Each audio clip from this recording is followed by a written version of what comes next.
उफ, आज सारा दिन बहुत व्यस्तता में बीता। रात का खाना तो हो गया, अब जरा टीवी देख लूं, उसके बाद सो जाऊंगी। ब्रह्मणे नमः। ब्रह्मणे ब्रह्मणे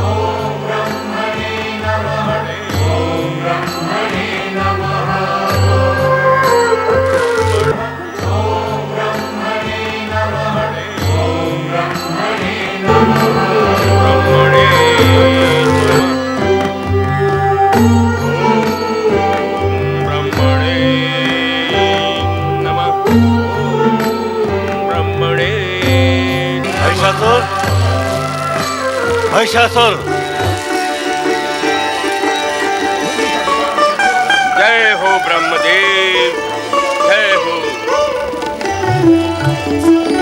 हमारे आराधक महिषासुर, हम तुम्हारी एक निष्ठ तपस्या से प्रसन्न हुए और क्या चाहिए तुम्हें? मैं अमर होना चाहता हूँ ब्रह्मदेव, तो मुझे अमरता का वरदान दीजिए। कि किसी को अमर बनाना हमारी शक्ति से परे है। जो जन्म लेता है उसका मरण निश्चित है। तो मुझे मनमोहक व्यक्तित्व, अपार शक्ति, इच्छानुसार रूप धारण करने की क्षमता तथा इच्छा से सेना, अस्त्र शस्त्र प्रकट करने का सामर्थ्य प्रदान करें। इस जगत में देवता, दानव एवं मानव कोई भी मेरा संहार करने में समर्थ ना हो। तो फिर अपनी मृत्यु का कारण तुम स्वयं निश्चित कर लो महिषासुर। तो फिर ब्रह्मदेव मुझे किसी स्त्री के हाथों से मरने का वरदान दें। स्त्री अबला होती है और जो अबला होगी वो मुझे मारने का साहस ही नहीं कर पाएगी। हम तुम्हें वरदान देते हैं कि तुम्हारा मरण किसी देव, दानव या मानव के द्वारा न होकर एक स्त्री के हाथों होगा।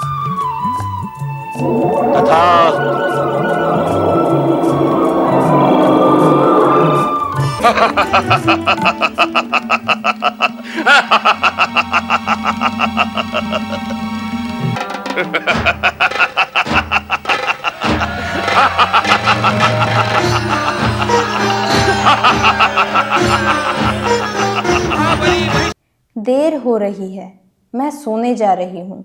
मुझे कल फिर ब्रह्मा कुमारी के सेवा केंद्र जाना है, 7 दिन का साप्ताहिक कोर्स करने। अगले दिन अंजलि ब्रह्मा कुमारी सेवा केंद्र पर पहुंची तो दीदी जी ने अंजलि को स्वयं का सत्य परिचय देना शुरू किया। ओम शांति।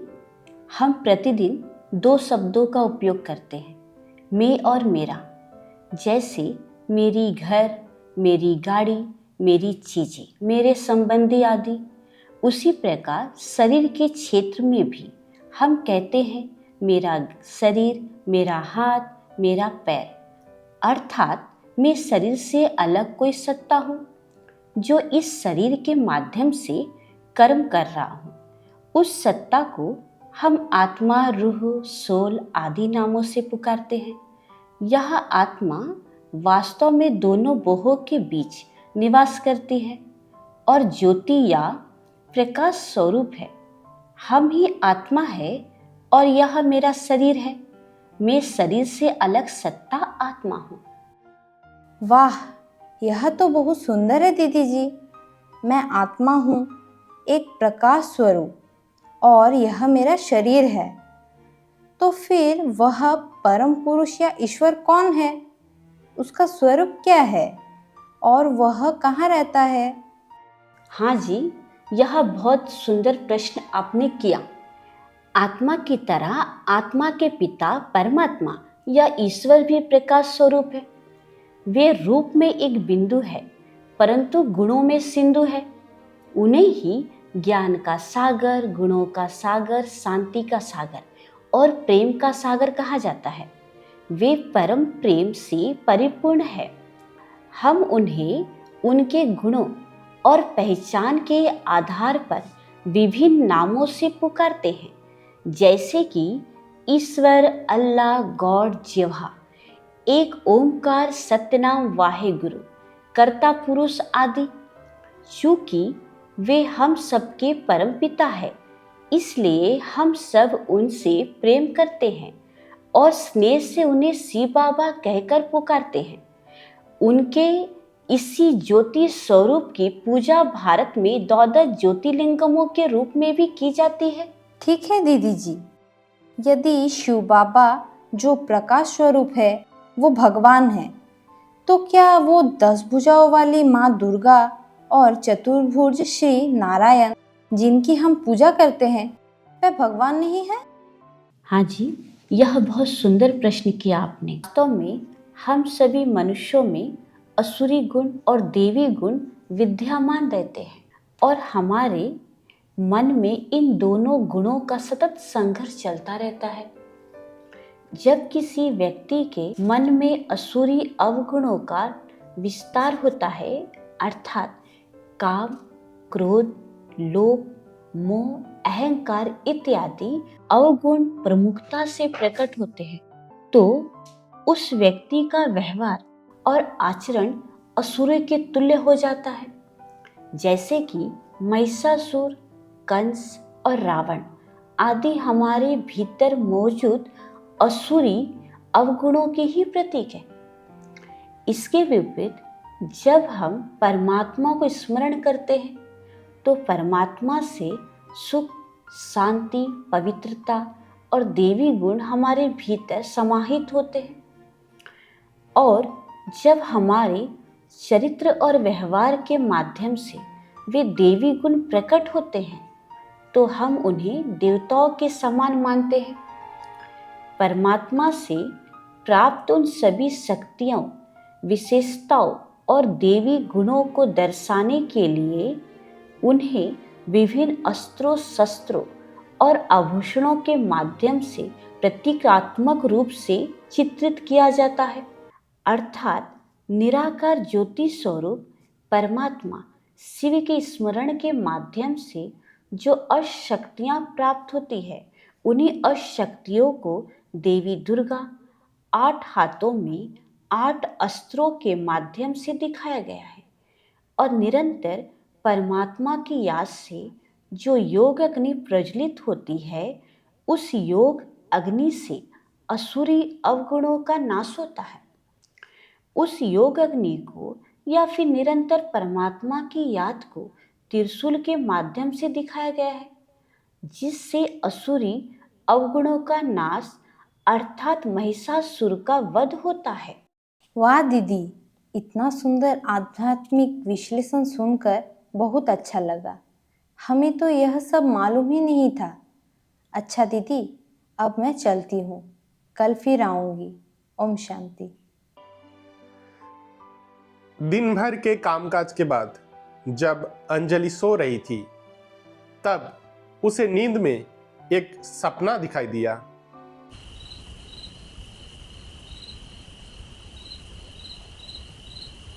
जब धरती पर पाप बढ़ा, महिषासुर का राज हुआ, देव मनुष्य सब त्रस्त हुए, घोर अनाचार का साज हुआ। शक्ति आजमाने को अपनी वो दानव था इतराता, तीनों लोगों में कोई ना था जो उनके सम्मुख टिक पाता। आदि अग्नि, अनंत अग्नि, पर्वत अग्नि, वन अग्नि, काल अग्नि, पाताल अग्नि, रक्षक अग्नि, रण अग्नि।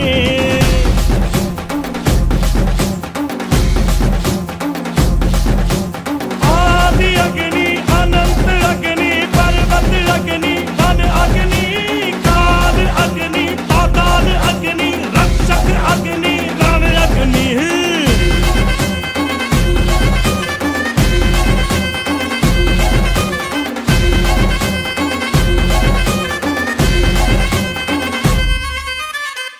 यहाँ था मगर जो यहाँ था वो संख्या के बिन संख्या पर जो यहाँ था वो अग्नि की जो पहली लपटों से खेला हो, अग्नि में ही जो फला और फूला वो हम।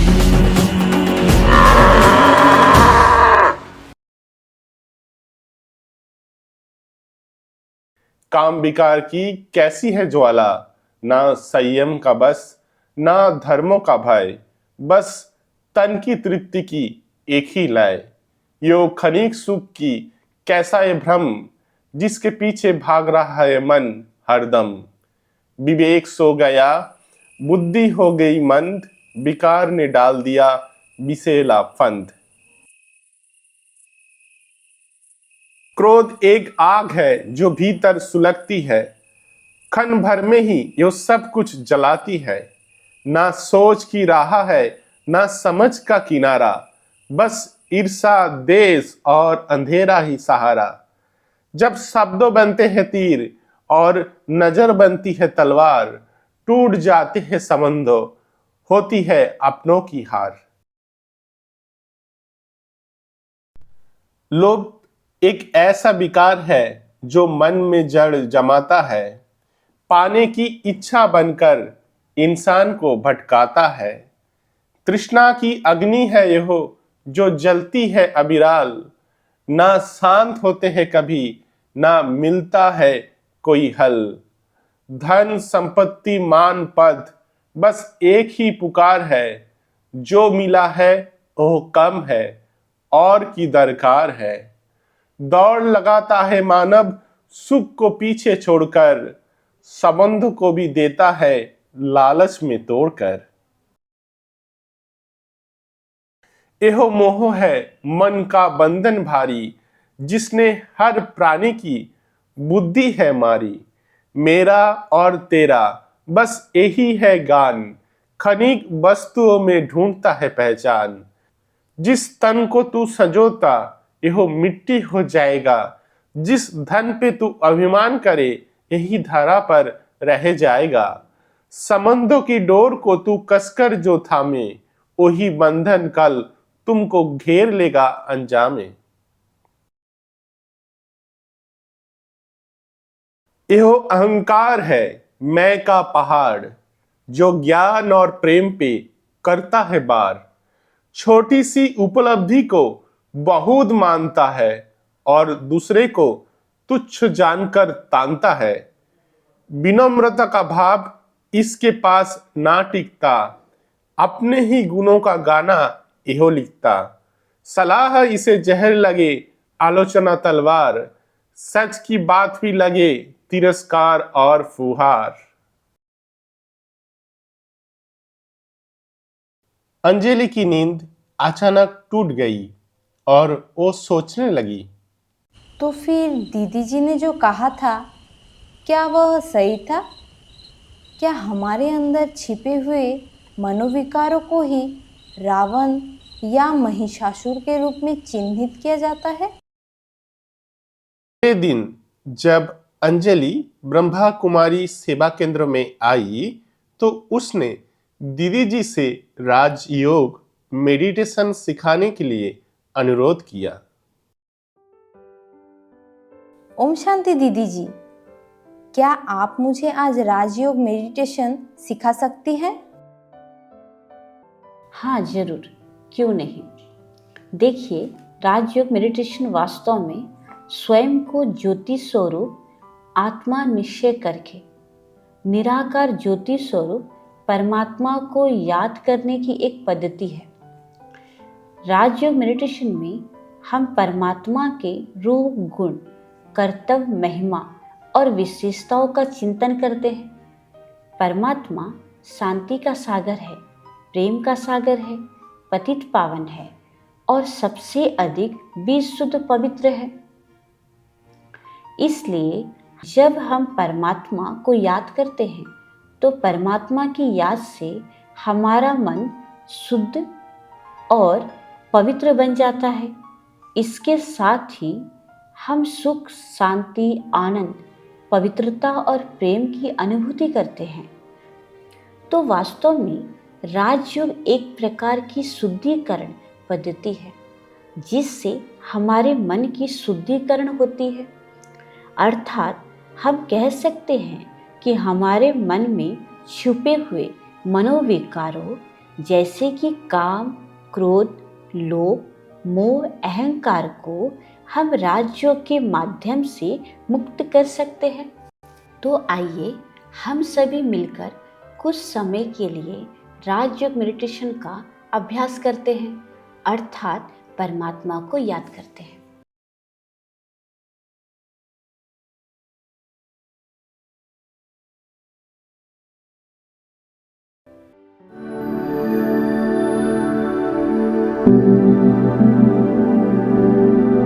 कुछ क्षणों के लिए बाह्य सभी बातों से भूलते हुए आसपास की जितनी भी आवाजें हैं सबसे ध्यान को हटाते हुए अपने ऊपर आ जाइए।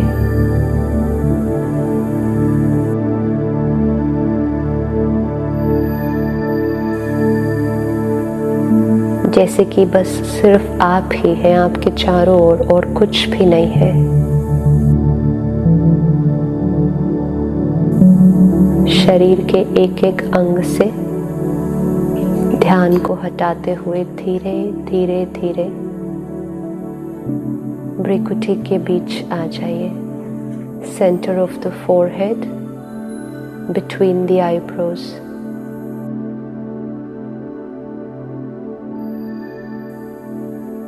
और अपने आप को देखिए, just a point of light, एक चमकता हुआ सितारा, shining in the centre of the forehead.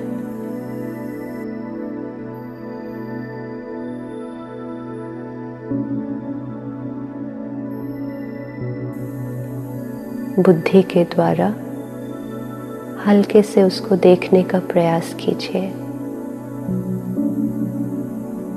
मैं एक चैतन्य शक्ति हूँ, मैं आत्मा,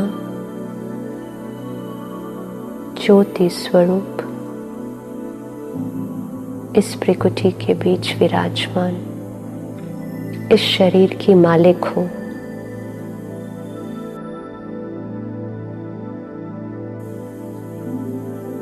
अपने ओरिजिनल स्वरूप में मैं आत्मा शांत स्वरूप हूँ।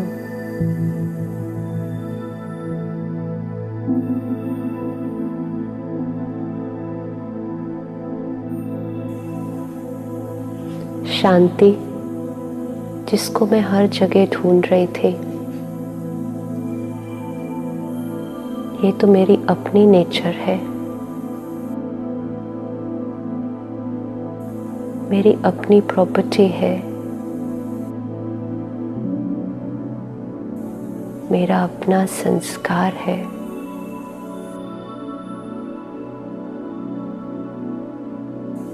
शांति के वाइब्रेशंस मुझ आत्मा से निकल चारों तरफ फैल रहे हैं।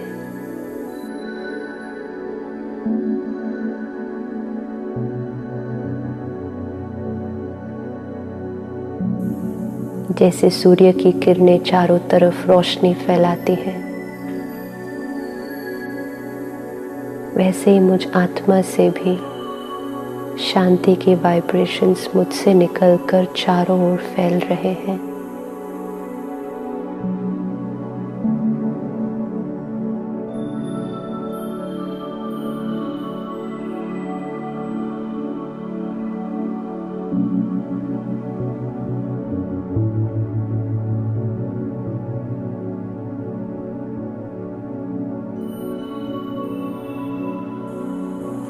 अब मैं आत्मा धीरे धीरे पुनः इस दुनिया की तरफ आ रही हूँ, इस कर्म क्षेत्र पर अपने कॉस्ट्यूम में धीरे धीरे पुनः अपने स्थान पर आकर बैठ जाती हूँ। लेकिन इस स्मृति के साथ कि मैं कौन हूँ, मैं कैसी हूँ और मैं किसकी हूँ।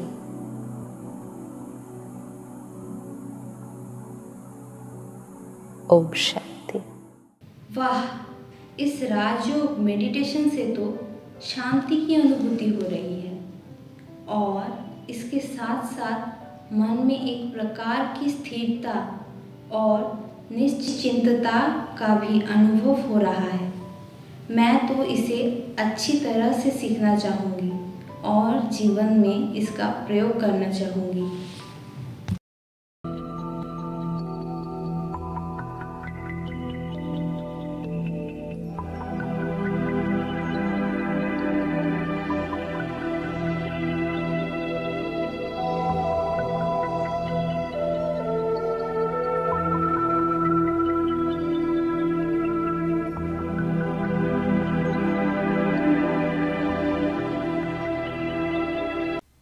मैं एक दिव्यता अनुभव कर रही हूँ। वही शुद्ध शक्ति हमारे अंदर विराजमान है और मैं ही वो दुर्गा हूँ जो वही शुद्ध शक्ति द्वारा अशुद्ध शक्ति रूपी मनोविकारों के ऊपर विजय प्राप्त कर सकती हूँ। यही महिषासुर मर्दिनी का वास्तविक अर्थ है।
चारुदर्शनं तद्वत् हिनोन्नतपयोधरां त्रिभङ्गस्थानसंस्थानां महिषासुरमर्दिनीं मृणालायत संस्पर्श दशबाहु समन्वितां त्रिशूलं दक्षिणे ध्येयं खड्गं चक्रं क्रमादथ। नमो दुर्गे नमो दुर्गे नमो दुर्गे नमो दुर्गे नमो दुर्गे नमो दुर्गे।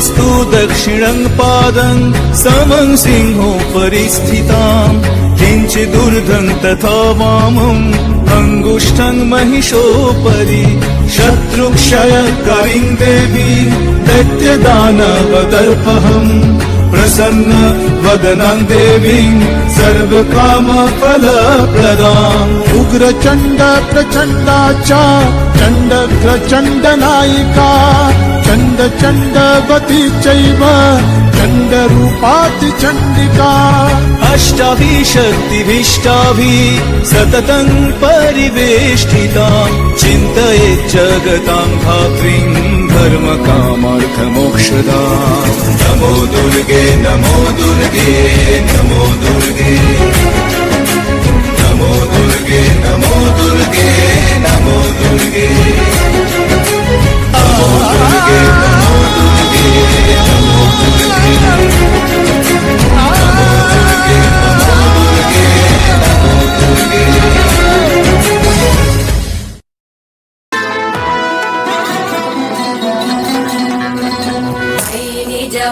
कृतिमात्र निराकृत धूम्र विलोचन धूम्रशते समर विशोषित शोणित बीज समुद्भव शोणित बीजलते शिव शिव शुम्भ निशुम्भ महाहवतर्पित भूत पिशाचरते जय जय हे महिषासुरमर्दिनि रम्यकपर्दिनि शैलसुते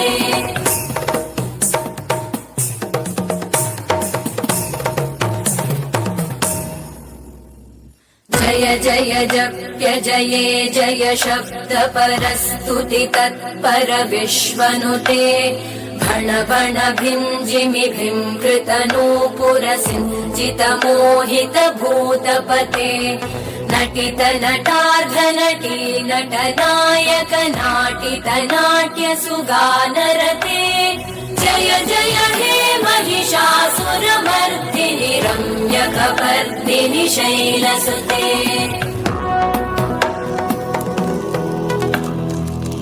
अग्निं दूतं पुरोदधे हव्यवाहमुपब्रुवे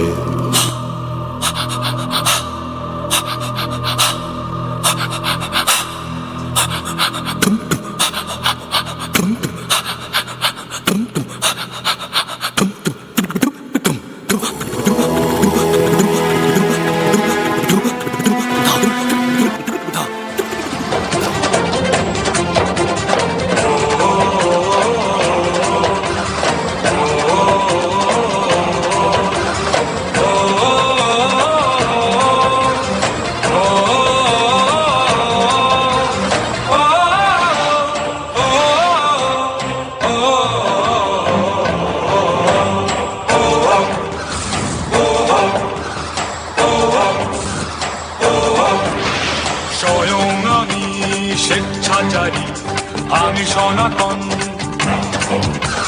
কোন বলা আমায় মারে এমন প্রহসন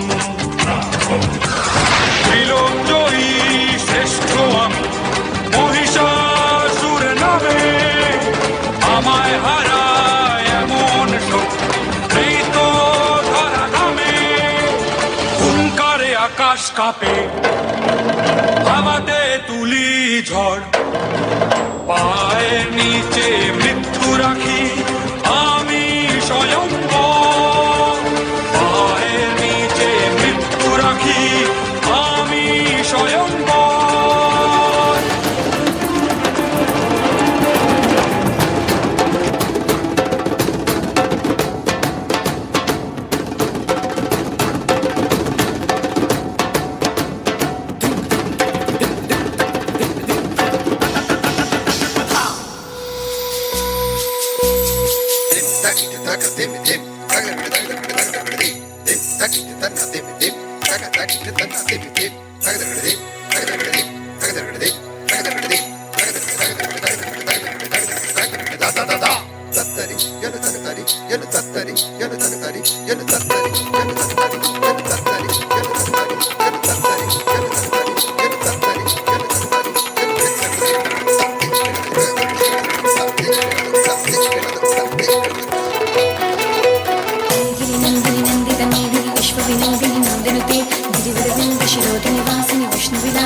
जागो